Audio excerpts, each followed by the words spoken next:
Hello and welcome back to the groundbreaking trauma docuseries where we explore the healing power that lives deep within us. I'm Nick Polizzi, founder of The Sacred Science. And I'm Dr. Pedram Shojai, the Urban Monk. Thank you for joining us. In this episode, we'll be exploring the trauma of tragedy. I mean, we're literally working through a pandemic as we shoot this. Exactly. At its core, this pandemic is leading to suffering, which is such a tragedy, especially with all the illness and casualties we're witnessing.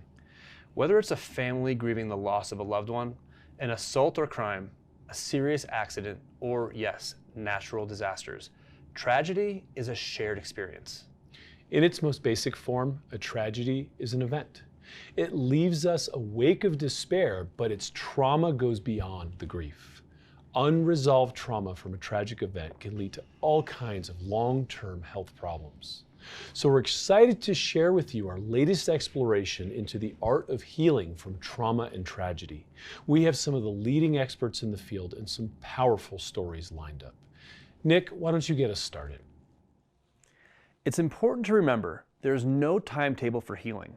It's never too late to start. As a matter of fact, the sooner the better, because the health benefits of working through trauma have a positive effect on your mind, body, and soul.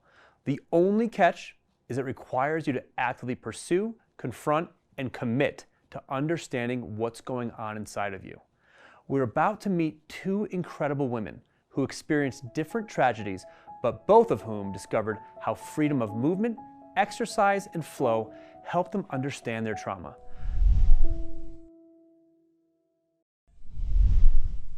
So my trauma was when I was 9. My father passed away, and to me this was very unexpected. To my mother, it was not, because 5 years before that, actually to the day, she had been told that he had 5 to 10 years to live. She kept it inside. This was 1959. You didn't talk about things. My father didn't know, so she just held this in. So the trauma for her then was going through that period as I was a little girl, which affected how I was raised. And then when my dad died, she was a widow who was penniless because he had no life insurance with his heart condition. So she had to go to work. So my father's passing away was an initial shock. And then it also led to many other mini traumas.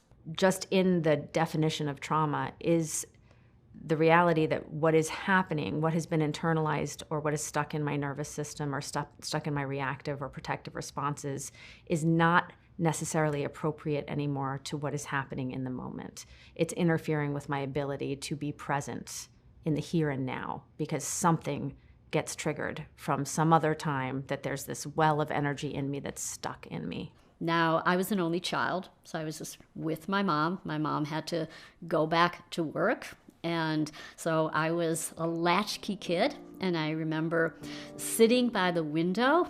If she was coming home late, I would think that something happened to her, and now I would be an orphan. And there happened to be an orphanage that was about 2 miles away from where we lived, thinking that's where I would end up.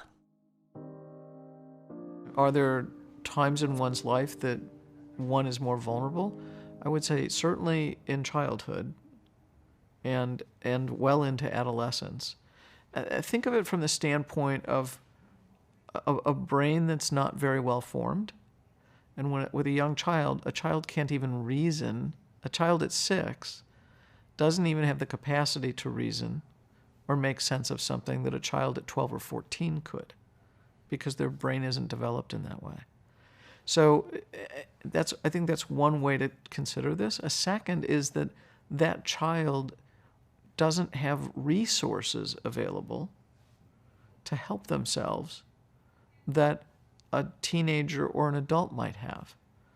So the child can't pick him or herself up out of the house at 6 or 7 and go down the street and have someone else take care of them, or get food, or create shelter, or generate an income. Or if we look at the availability of resources at the point a trauma occurs, then the more resourced an individual is, and the less trauma they've experienced in life in general, the more opportunity they have to be resilient and to bounce back with greater ease.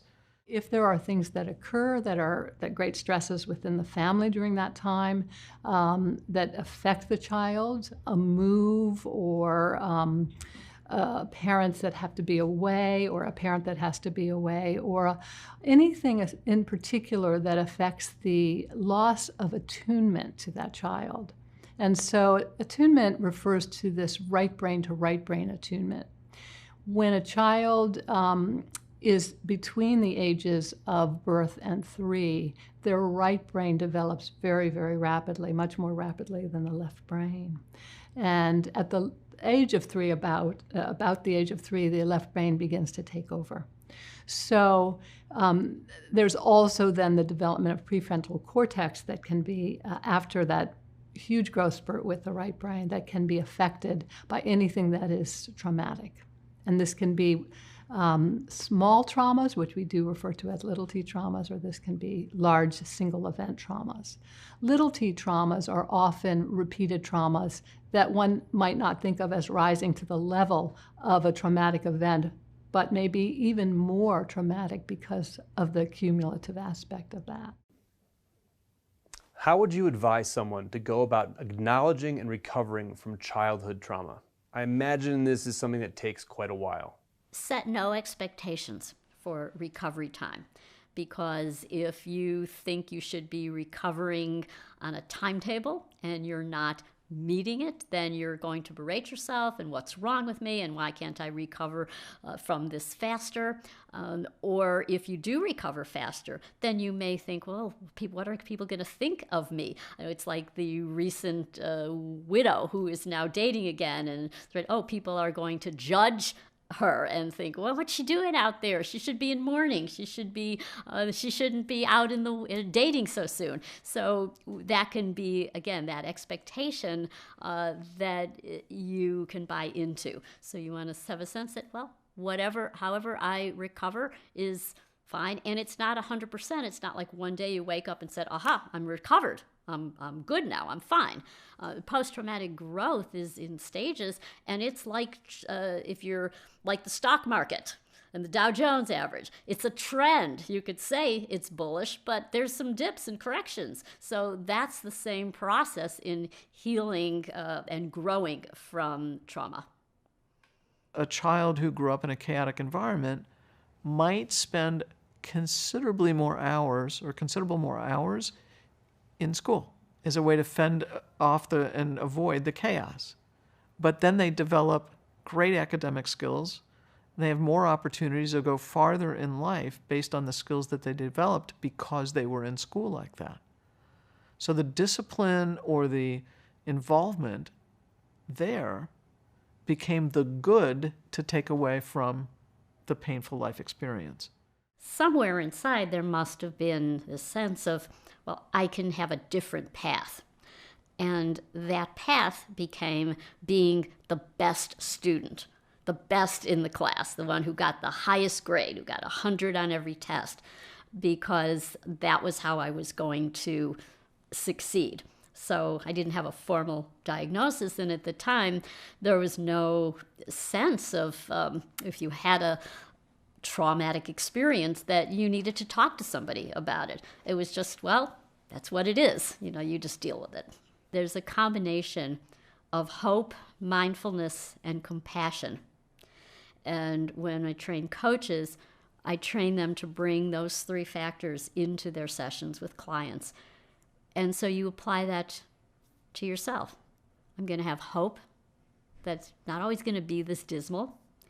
I'm going to be mindful. That's that moment-to-moment awareness that I can change at any moment, and I can appreciate what's truly in the moment and all that comes from being alive at this moment. And compassion. That is compassion for others and compassion, most importantly, for myself. Trauma that happens during our childhood or adolescent years can have a profound impact on our life and sometimes turn out to be long-lasting. Can you talk a little about what happened to you and your family when you were younger? My sister was kidnapped and sexually assaulted and almost murdered. And it was something that obviously no one was prepared to respond to. It was such a heinous act, and in many ways such an unusual and extreme iteration of what we think of when we hear sexual assault, that everyone was really in a state of shock and to some extent paralysis. So our first introduction to the idea of trauma as a shared experience and as an embodied one began with my sister. She is 6 years my elder, and in many ways was my protector and idol. And so when this happened to her, it forced us all into a kind of different recognition around vulnerability and the need for really active and committed trauma response strategies so that we could move on as a family and as individuals after this experience. Well, I would say that I'm a product of trauma, and that my life was informed by surviving my milieu. My parents weren't bad. They were just, one was alcoholic and one had a bipolar issue. So for me personally, I was taken from my mom at 6 months because of some harm that was done to me. I grew up with a grandmother, aunt, and uncle who also had their issues. And at 5, I was unceremoniously packed up and brought home to my family, whom I had only visited on weekends since I was 6 months old. So that was like going from the, the pan to the fire directly. So I learned at a very early age, as a survival skill, to feel when something was off, and I'd go hide. And as I grew older, my favorite place was on the roof of our house with the ladder pulled up with a book, or I'd lock myself in the bathroom and sit in the bathtub in hot water and read for hours. Our journeys are complex things that we can look at in a couple different ways. One, we can trust that we were shaped in a particular way, much like alloys and steel are made more powerful through impurification. Our complex, difficult experiences can make us considerably stronger. So that's one positive sort of perspective. But to speak to the subtleties and the differences, I like to use the metaphor for the people that I work with of, imagine a man and a woman flying a plane with food to the starving children of the world. They're flying this plane to bring relief to that area. And in the middle of the flight, sadly, both of them suffer a heart attack, and the plane crashes and burns, destroying all the food and killing them. I try to explain to my clients that your parents can be like the people who tried to get the food to you, but whose broken hearts prevented them from being able to do so, whose struggles in their own lives or challenges of being able to nourish certain parts of us aren't intentional, but we feel the consequences nonetheless. We don't judge the pilots for having died, but we know that the kids still starved. When we're looking at parenting and children, first of all, there's no manual for the parents that comes with the child. So we want to have great compassion for ourselves if we're parents, for our parents if we're children, all of that aspect of things. And there's so many intergenerational factors at play here. So if a parent themselves has had trauma in their lives, and that has affected their attachment styles, then those attachment styles can really have a very strong impact on the child's development. Your sister went through arguably one of the most intrusive and horrifying traumas a person can go through. How did this traumatic experience affect you all as a family? So my sister's traumatic episode was, as we would learn later, not just her own traumatic episode. It involved the people who were close to her at the time and now. And in January of 2005, she was awoken in her apartment by a man who was entirely concealed. His face was covered. He had a hoodie on, he had gloves on. And what proceeded over the next several hours were a kind of really sadistic heinous sexual assault. She was bound and blindfolded and tortured for several hours. And so in this experience, the body basically shuts down as we came to learn as a family, one of the really key essential components of how and to what extent you recover from trauma is your ability to physically move, to exercise some agency, whether physical or emotional, but particularly physical. And so in this instance where she was physically immobilized, we have begun to think about the episode, this incident in her life, in technical terms, and not to deprive it of the emotional impact, but to understand what happened to her body in that moment, because that would come to define her recovery process in a really profound way. The sexual abuse entity energy in the world is a very strong sort of energetic force that acts in very subtle ways in the human brain. So for me, it's about always understanding that whoever is doing the harming, however shocked we are about it, we need to remember that there but for the grace of God, ... go I. I could do the same thing as anyone who's out there doing terrible things. If I own that about myself, I'm no longer that shocked by what's possible because I acknowledge that it's possible. If I can know that it's possible and I can imagine it, then I think in the context of what a colleague of mine who worked with sexual predators in the system for years, I said, isn't the solution to take them out back and shoot them in the head? And he said, no, you don't like their choices, but you have to regard them unconditionally. You have to look at them unconditionally. And he said, when you hear their stories, you kind of understand the decision. You can never support it, but you understand why they ended up kind of thinking it would be okay to do the things that they did. How did you and your family react and respond to your sister's traumatic experience? Well, I think that's the really just both incredible and tragic thing about trauma is that we acclimate to it. It becomes something that we don't necessarily know we have. We assume it's normal because it affects us in such a profound and really far-reaching kind of way. And so I think there are moments, and for me as a loved one who has really tried to be an ally to my sister in her recovery process and understanding the way secondary trauma can influence people, it required me to get really clear about what was normal, what counts as normal, healthful responses to our everyday lives. And when your responses to everyday life tend to be one of overwhelm or emotional shutdown or panic, these are moments I think we have to check back in with why our neurological response is so heightened that everything feels potentially catastrophic and life-threatening. For myself personally, the pivotal point from super, super shy to feeling safe was at 15. I got dragged down to a judo school where I was the enforced chaperone for my 14-year-old sister. I was 15, going on 16. I fell in love with this thing because all of a sudden I could be safe. And these big guys would grab me and they'd be on the ground. It's like a duck to water. And so now 54 years later, I'm still very much engaged in a practice which through the years has shifted. And that allows me to stay as attuned as I was. I was a nationally ranked fighter in the AAU and first guest of the government in mainland China where I studied Qigong and healing. And then I studied in Taipei, and then 7 different Indian tribes adopted me because truth is truth and love is love.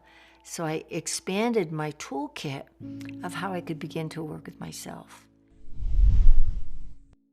So far in this series, we've learned about several different types of trauma, but the one thing they all have in common is emotion. At its core, trauma is an emotional injury. Even in those instances that involve physical pain, loss, or abuse, the emotional scars we carry run deep. Let's look at some highlights from what we just learned. When we acclimate to trauma, it becomes part of who we are and how we interact with the world. Children who experience tragedies are prone to excessive fears or emotional issues. Internalizing trauma can lead to physical illness and long-lasting psychological trauma. Families that experience a tragedy together often need to heal together. The more people we have to talk to, the better we're able to cope with our traumas. The 3 keys to work through trauma are hope, mindfulness, and compassion.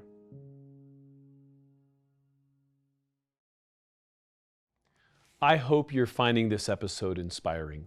We'll get right back into it in a second, but I want to take a moment to tell you how you can access the entire series along with the bonus resources.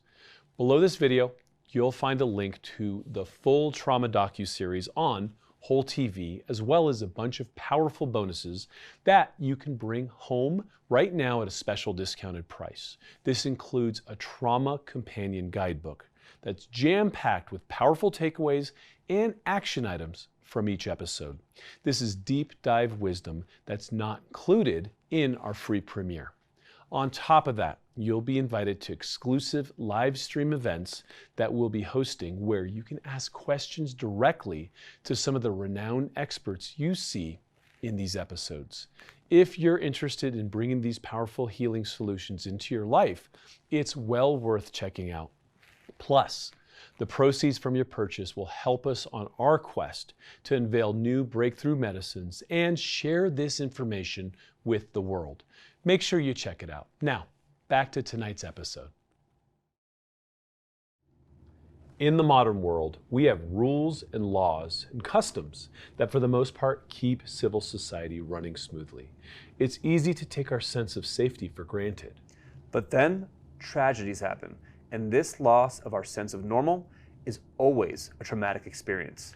And when it comes to emotional trauma, unless we understand and work through it, we might never feel that sense of safety again. This is especially true for small children. A child's brain doesn't have the capacity to reason, so traumatic experiences get buried deep in the mind. This can lead to all kinds of emotional and physical issues down the line.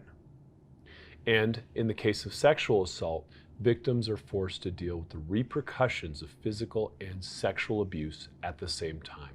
The body can simply shut down. In many ways, trauma makes us build walls. Whether they're emotional, physical, or both, the mind and body look for ways to protect themselves. These are just involuntary survival mechanisms, short-term solutions that don't lead to growth. On the contrary, they can lead to severe long-term health issues. Powerful ways to get past them are part of our next segment. Pedram? That's right, Nick.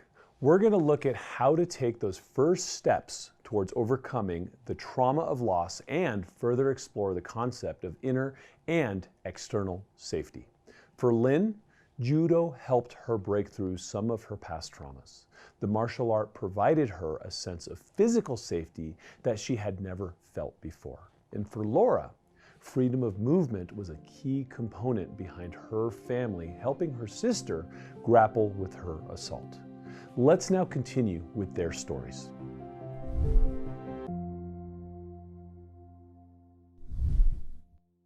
You know, the brain is organized in terms of safety and protection. And I'm talking about the brain, not even consciousness. The brain is all about protection and safety. So if it has been traumatized, any potential situation environmentally that might stimulate that experience of fear is potentially re-traumatizing. So as clinicians, we have to be very aware of those boundaries and understand what they could be, because it's like you can have a client who has been severely affected by an event from someone who, like, for example, didn't had loose cufflinks or something like that, and then you come into the room and you have those loose cufflinks as a style, they could potentially have a response to that. And so you want to be aware of what might trigger any kind of negative response to what's going on in the room. So being very mindful of what boundaries that person needs in order to do the work. I never felt safe as a child. I would lock myself in the bathroom, on the roof, I begged, borrowed, and stole every ride I could get because after 3 months, my parents took away my need for lessons because my sister quit. So by the time I was 15 and a half, I was teaching grown men how to fall in judo, beginners. So my safety came first physically, because you imagine the rush that I had as a kid who was bullied and all this stuff, and I discovered this physical prowess that was beyond my body. I had a knack. And so I cultivated that over and over and over again. So the first thing that went was my fear of physical harm. I still held myself tight. But as I got to know my classmates, they became my family. My family of origin was incapable of giving me safety. We know that some people are more resilient, and their early upbringing has a lot to do with that, particularly their feeling of safety and bonding with someone has a lot to do with that. And then also, if there's someone there after the traumatic event, or if there's someone there in the family that, or outside the family that they can turn to. So those are mitigating factors to how trauma is stored. One really powerful theme that I hear in a lot of couples is having one or two angry parents, the kind of parents who are yelling or irrationally angry. Perhaps they're belittling and emotionally abusing their children. That has an incredible impact as the adult grows up. How do they manage conflict? Some people who come from a family where one or both parents were really angry cannot tolerate any raised voices, for example. So if their partner raises their voice, they feel assaulted. And you'll see kids come out of families where alcoholism played a big role, which was painful often. You'll see kids come out of that same family. Some will never touch alcohol, and others will just become alcoholic.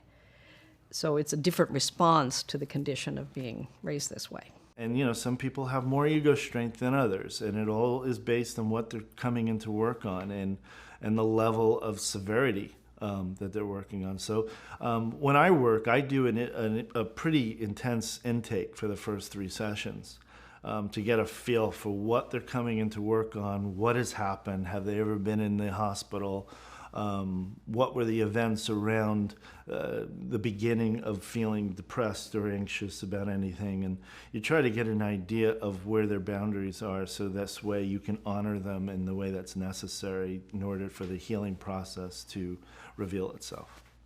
I work with people who have family members who have been through the Holocaust, either who survived or who didn't survive, and there's definitely effect on them. The people that I've been seeing generally have been the first generation after that, but even their children see the effect. And often it's a sense of, it's nebulous. It can be a sense of not belonging, or they just are aware that there's just something wrong, and particularly if the family members aren't speaking about it. So it can be really difficult for someone to understand where their source of disconnection's coming from. Another theme that unfortunately is very common is a parent with an addiction problem, an alcohol problem, or a drug problem. And themes that I hear about are like chaos. Any chaos in the home can feel unacceptable, bad, wrong, it's overwhelming. And so people might grow up, for example, just thinking, I like the house neat, without really understanding the depth of where that comes from. We know now with epigenetics that there are genes waiting to be ignited or not ignited. And based on the life you're living, that you could have a gene that would be a predisposition towards a particular disease that's genetically programmed into you because of your family genetics, but it never gets ignited. It gets ignited in someone else. What are the precursors of that ignition? And that's the exciting thing now about our new science, is how do we have ourselves in such a peace and such a meaningful life that those they never get triggered. We've been hearing how important setting boundaries are post-trauma in the step towards healing and recovery, obviously. I would imagine that post-trauma, there's a need to establish certain boundaries in order to feel safe and move forward with recovery. How important is setting boundaries? So I think boundaries are fundamentally about expressing in really concrete, measurable ways what we are willing to tolerate and what we are able to sustain. And boundaries are something that are often perceived as being rude to others, especially for women. And so I think we learn to live our lives with virtually no boundaries until we can't live that way anymore. Boundaries is a very, very critical component and very important to the healing process, especially when it comes to physical forms of trauma that have taken place, and particularly like sexual traumas and so forth. Because imagine how scary and painful and awkward it could be for a woman, for example, who had potentially been a victim of some kind of crime, and then now being in a room with a male. And, you know, those boundaries are going to be really important because you want to make sure that they feel safe and they feel comfortable. And because they're not going to be able to work through the material if they still feel that strong experience of threat. One of the most crucial boundaries is realizing that if my body is heading into fight or flight, I need to stop. I need to stop talking, and I need to tell my partner. It's best to have this conversation ahead of time. You know, hey, let's set up a new ritual where if one of us is feeling, a good word is flooded, one of us is feeling in fight or flight, then we understand that if we say, I need to stop, that that's a good and helpful thing. Set that up ahead of time so you know what to expect. But that is a critical boundary. I'm feeling overwhelmed right now. I need to stop talking. I'm going to go in the other room and do my relaxation method of choice. I'm going to go meditate for 20 minutes.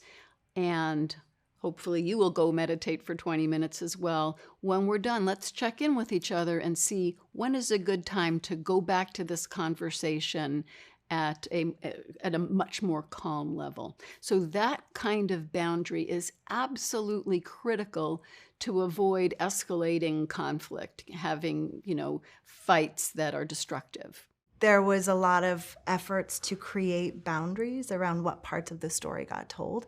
Also recognizing that storytelling from a place of integrity and disclosing things that are otherwise subjected to a lot of scrutiny and preferred that women would stay quiet about had this liberating aspect to it. So to be able to tell the story of trauma is and can be really deeply healing and freeing, but doing it from a place where you have made as much peace as you can and creating boundaries that will protect your progress in healing, but also advance it is an important and difficult thing to discern. We can hold on to our trauma if we don't find outlets and methods of healing. How did you let go of your trauma, and what are some methods that can help? Well, there's always something that keeps us bound to our trauma. Like some kids, they're bullied at school, so they develop upset stomachs. Mom, my stomach hurts today, I want to go to school. The truth was they were being beaten up and never told their mother. In my case, one of my outreaches was I needed to be in control with everything in my life, hence karate. I could feel in control. Nobody was going to mess with me. Physically, I've disarmed people with guns in my head. I've done all sorts of things. In that way, I was fearless. Emotionally, I didn't want to take a risk or open my heart. But as I built one level of physicality, then as time matured, I found myself being curious about how I was constricted emotionally.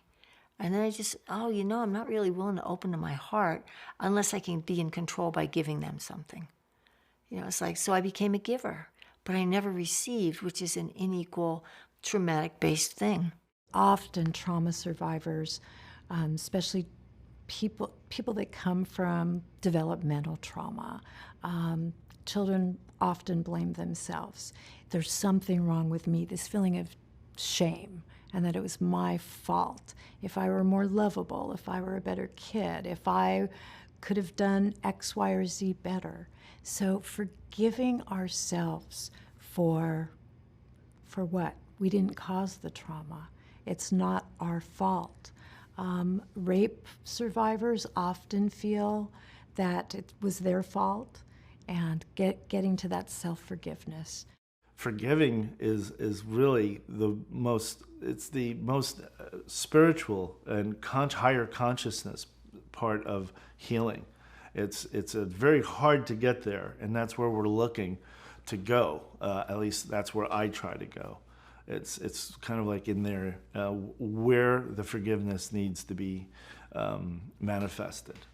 And that can be complicated, but it's really beautiful and healing when you can get there.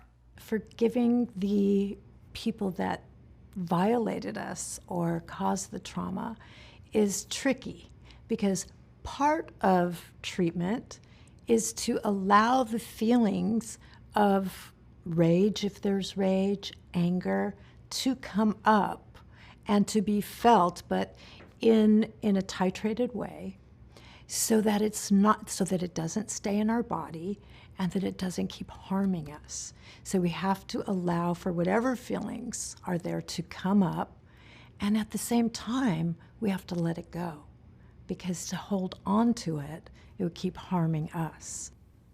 Your sister was a victim of sexual trauma, and unfortunately, it's a very present danger in our society today. Can you talk about what you learned about society in dealing with sexual trauma from your sister's story?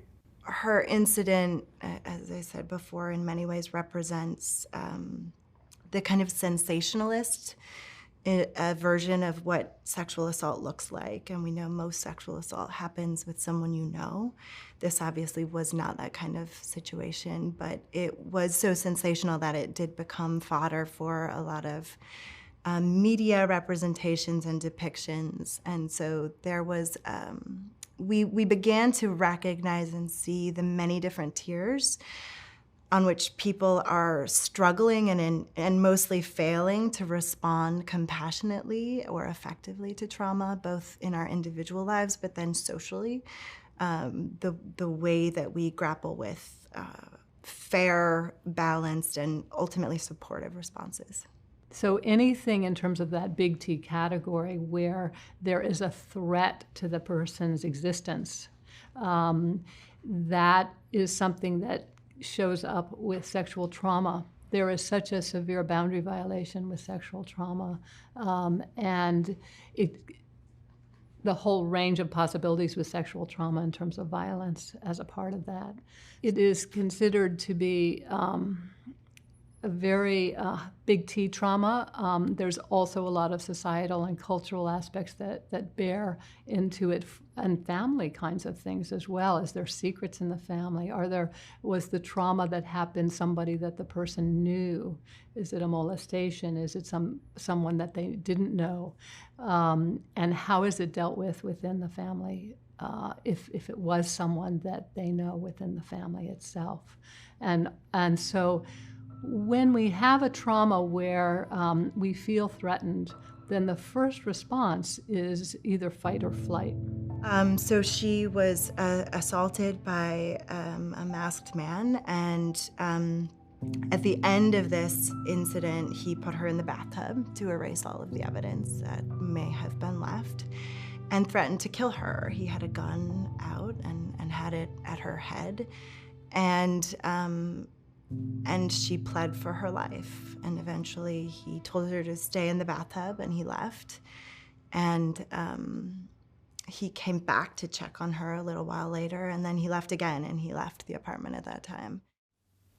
How do people move past their emotional trauma and into post-traumatic growth? I know we're different and everyone reacts differently, but what do you advise? So in discussing this idea of post-traumatic growth, or even some of the gifts or silver linings of trauma, we are certainly not advocating trauma in order for this, but one of the things that as people go through traumas and as they look for ways of healing through that, they are pressed by the trauma to find new ways of coping, to find new ways of healing. And in this process, that can help them to feel more connected to life, to feel a sense of mastery over new ways of coping, to shift their patterns. Living in a traumatized body, living post-trauma often forces us to re-examine the access people have to us, physically, emotionally, spiritually. And so trauma in many ways is an invitation, and it's not an invitation anybody asked for, but it's an invitation to re-examine the access we're allowing people have to us in all of these different ways. One of the most important aspects of being human is being able to question your reality. Most of us just take it for what it is, and we're reacting to it very concretely, and we're falling into things like anxiety and depression because of it. If we question our reality, there's space there for the possibility of something even more positive and hopeful. Now, luckily, because of my years of martial arts training, the time I was held up at gunpoint, I didn't freeze. I literally said, is it real? Is it loaded? Do I mess? I was still in my prime. Well, I'm still in my prime now. But it was, yes, it's real. Yes, it's loaded. And don't mess. But then because of the years I spent healing my trauma and my connection with spirit, which is the main reason I healed, is I shouted after you, God bless you. I know you both need help. And what happened at the end of a 4-hour period was there were K-9 teams, SWAT teams, helicopters, cordoned off blocks. And here I am, and every detective that looked for me said, where's the victim? My consciousness is, I'm not a victim. I got held up. Big deal. I got everything back. And the good news is when I did my dissertation and had to defend what I did, they had one question. Did you really say God bless you? It's clear you understand the subject matter. Now that was a journey of over 40 years to get to say God bless you. So for anybody who's suffering from trauma, I would say know that inside of you is the master healer. Inside of you, when you can connect with something greater than you, and you can find meaning in your trauma, even if it's to start a nonprofit. I mean, I gave 19 years of my life, the last 10 as board chair of a nonprofit that works all over the country and has branches in other countries where we use art to heal. So again, there's no one way to heal, but the safety piece has to be the first piece in my belief system. Because when they're safe, they open up. I love the calm in Lynn as she tells her story, and I have no trouble believing she carried that same calm when she was held up at gunpoint. That sense of peace comes with internal safety, and it's something that gets hardwired into your brain. Plus, it helps if you're a black belt. Here are some key takeaways to overcome emotional trauma and turn it into post-traumatic growth. Let it out. It is vital to find a way for the body to release the suffering and anxiety resulting from emotional trauma. Keeping it inside can make you sick. Setting boundaries are an important component to healing. What can we tolerate and still maintain that sense of safety? We are not responsible for causing the emotional trauma we experience. This would seem to be obvious, but unchecked, the mind often interprets it differently. Forgiveness is vital to spiritual growth. Forgive ourselves. Forgive the source of your trauma. Post-traumatic growth often brings out a resilience that we never knew we had.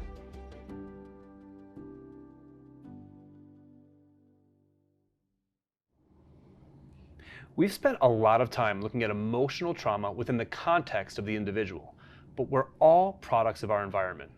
In today's world, we experience collective trauma on an almost daily basis. Turning on the news or scrolling through your social media feeds are contemporary ways we see societal trauma, but this is nothing new. History is full of social, economic, racial, and gender-based trauma that affects entire communities as well as individuals. To ignore the symbiotic relationship between ourselves and societal trauma is to relieve yourself from any responsibility. Nick, tell us how this plays in our next segment. Thanks, Pedram. Now we're going to return to Laura and Lynn's stories of emotional trauma, but from a different point of view. We're going to take a step back to explore how the role of the larger outside world shapes all of our traumatic experiences, from built-in prejudices that propagate the stigma of shame to the support systems that help us find the road to recovery. It's all out there. Surrounding yourself with the right people can make the difference between recovery and a downward spiral.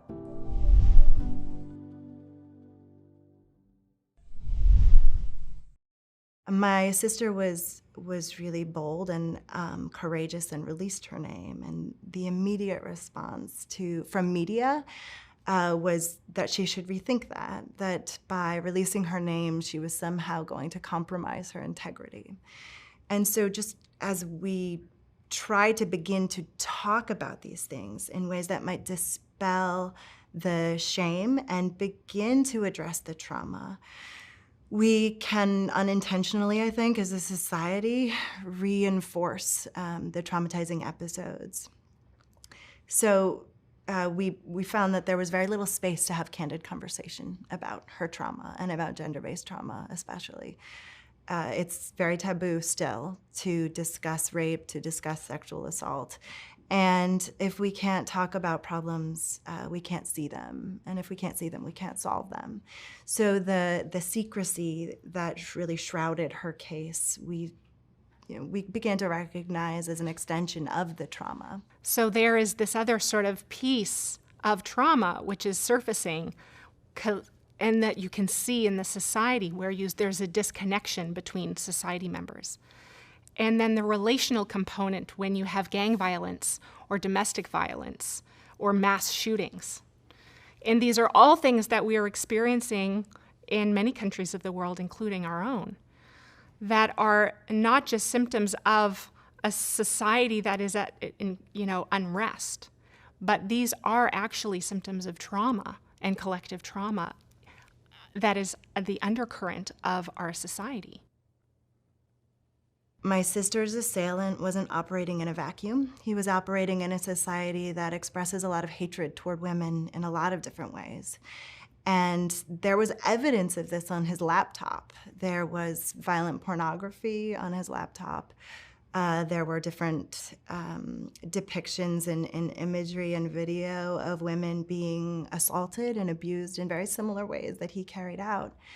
And so recognizing that these kinds of trauma are in some ways deeply embedded in our society. They're things we, at a collective level, are still trying to heal from, trying to excise in many ways. We recently have something happening in France where a celebrated pedophile by the name of, I think his name is Gabriel, and he was celebrated. He got awards for it.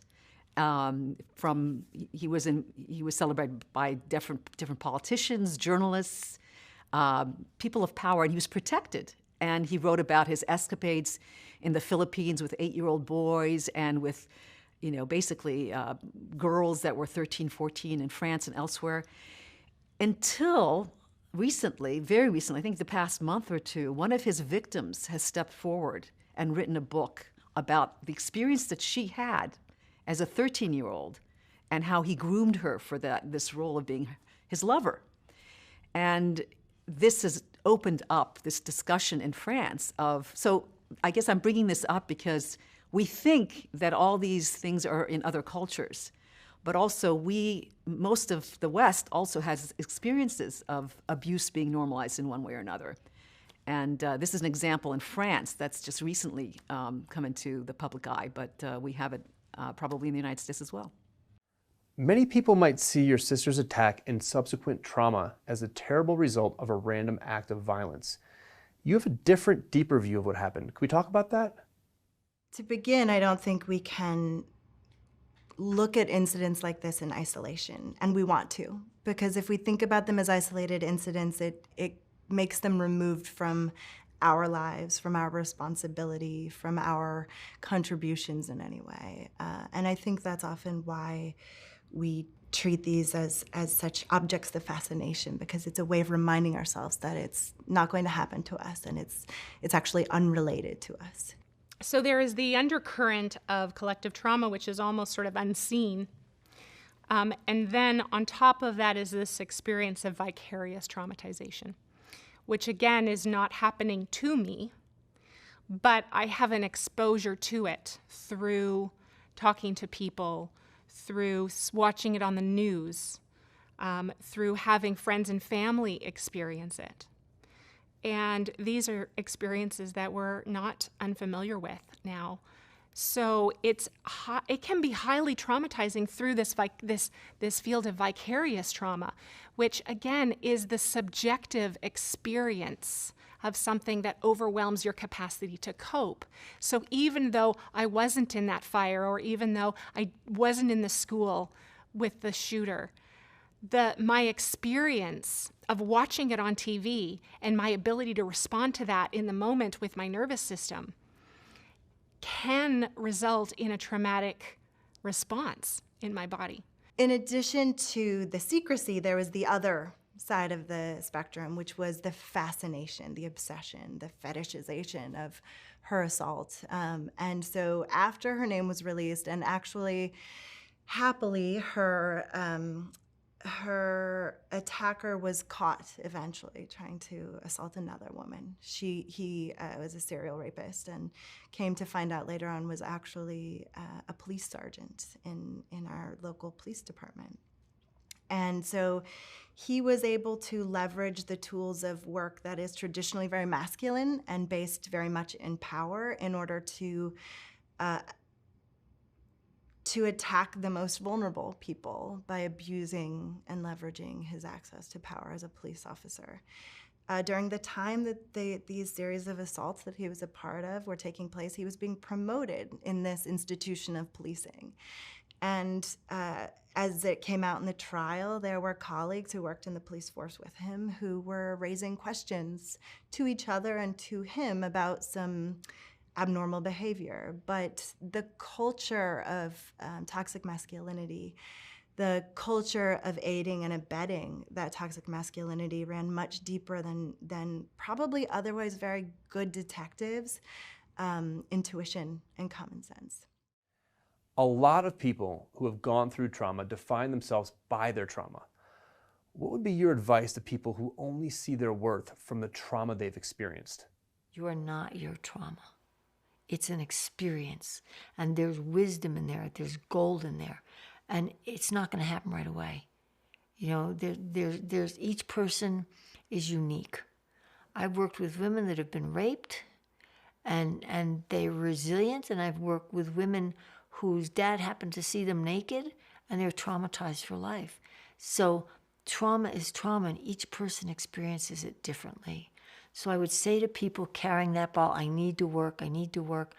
Yes, you may need to work, but you may need to take some time for yourself every day. One of the things I have come to understand with a lot of clarity about trauma is that usually the trauma preexists the event that we point to as our traumatizing event, which isn't to say that event isn't significant and compounding, but most people probably spend their lives walking around deeply traumatized and thinking it's normal. And I think that explains why so many people are hurting. I'm very interested in the fact that human beings are meaning-making machines, and we are brilliant at making meaning out of whatever happens to us. And so when we have a traumatic event, we make meaning out of it as a way to restore some kind of order or some kind of authority over this experience in some ways. And what I've researched and found is that people who've experienced traumas tend to make meaning if they stay traumatized, if the trauma stays is continued to reverberate in their lives.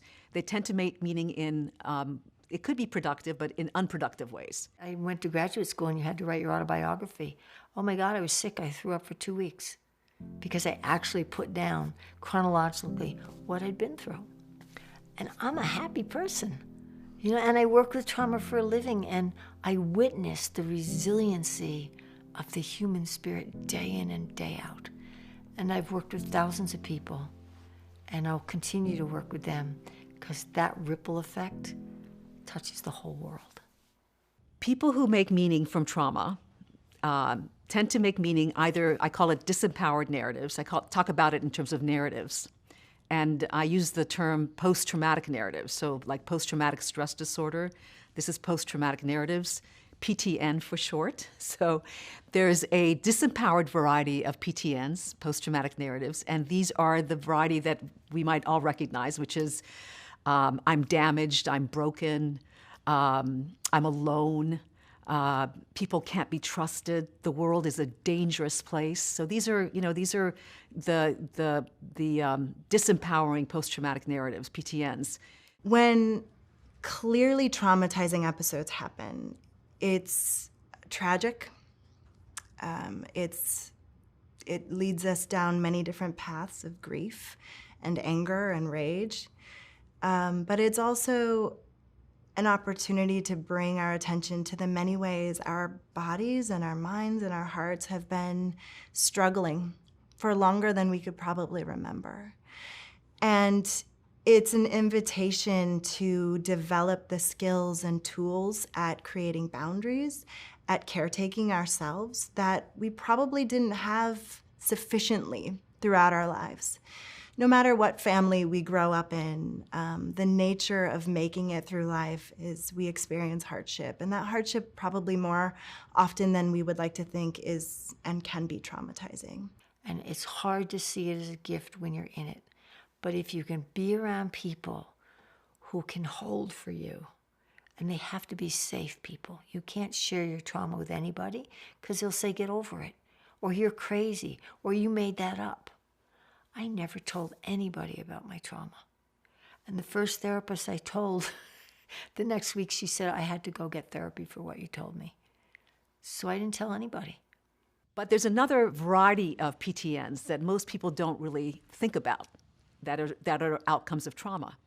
And these sets of PTNs I've talked about as being falsely empowering.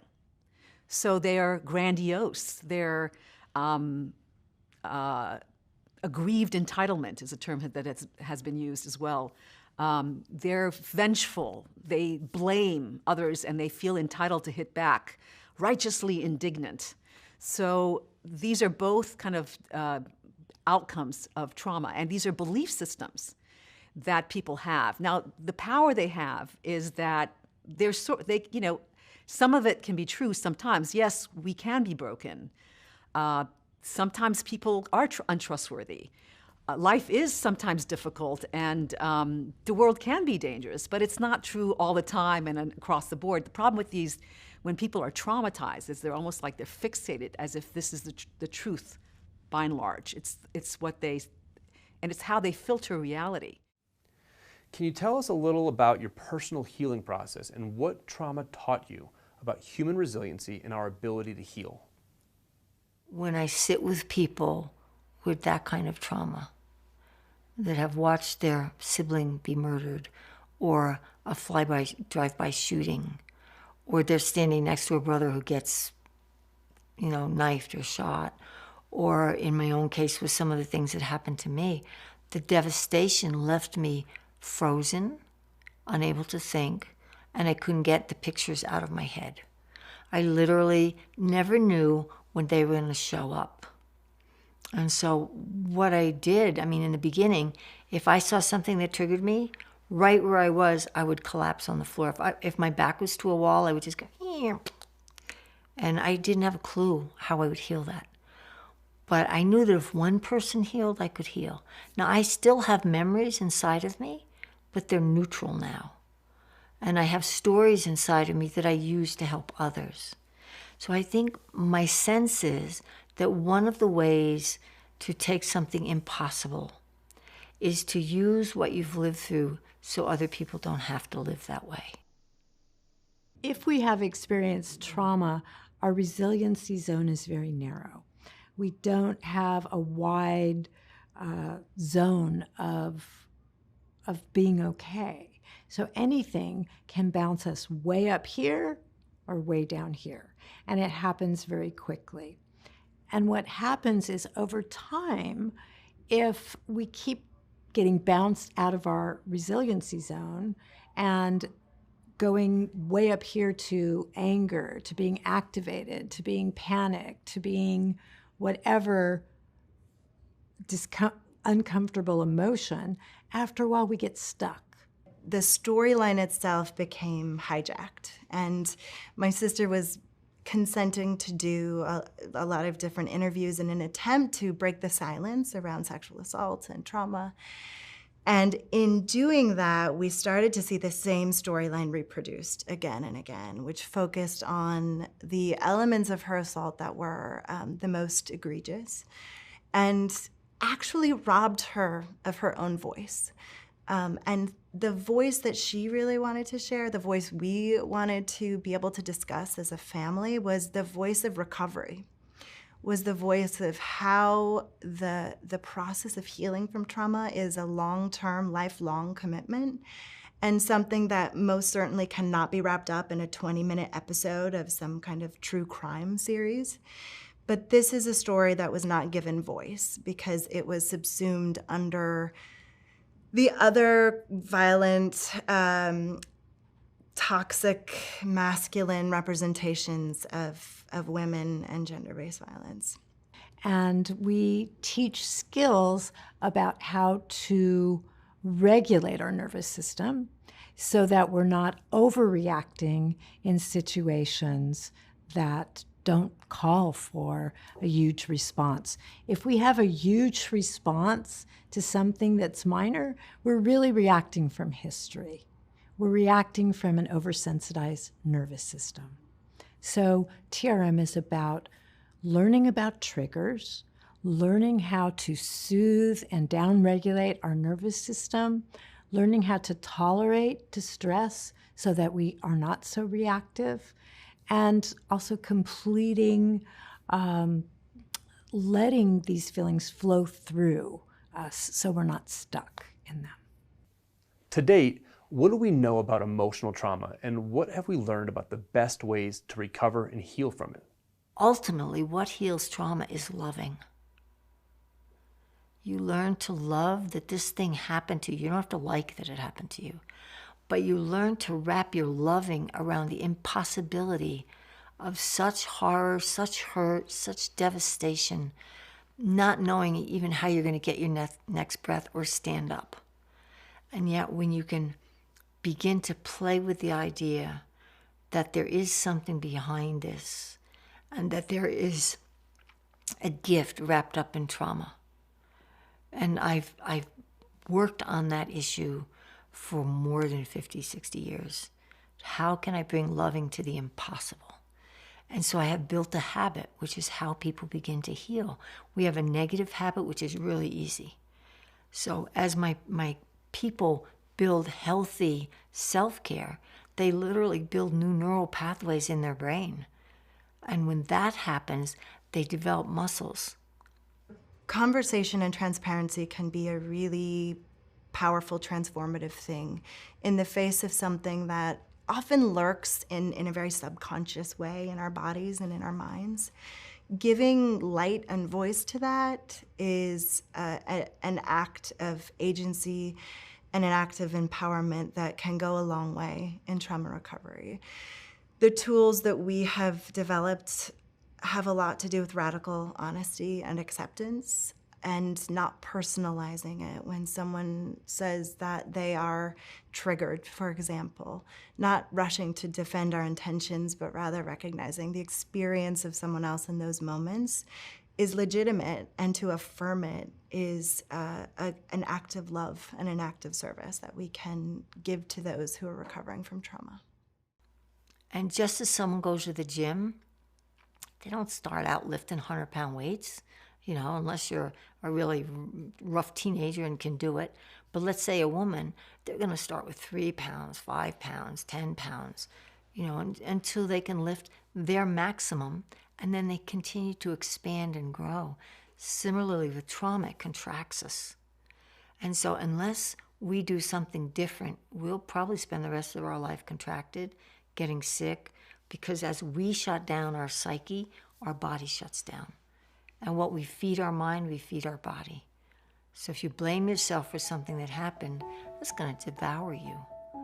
So this ritual act of going to the place, going in the middle of the place, and getting curious about it, in my experience, has helped profound people with trauma heal.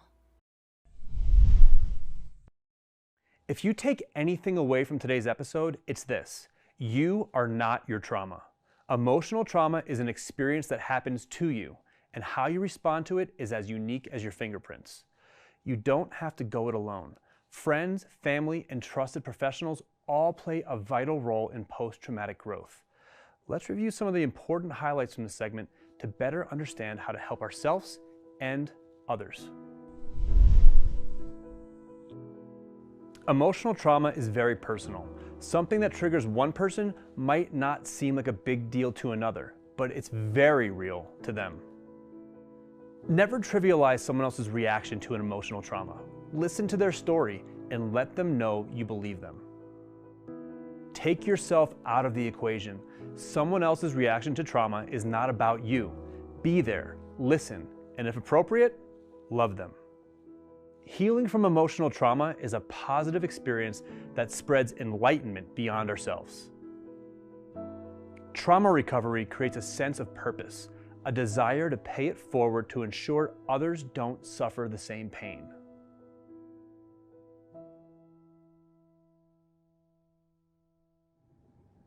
I want to take a moment to tell you how you can get ongoing access to the entire series, plus hand-picked other films, series, workouts, and masterclasses.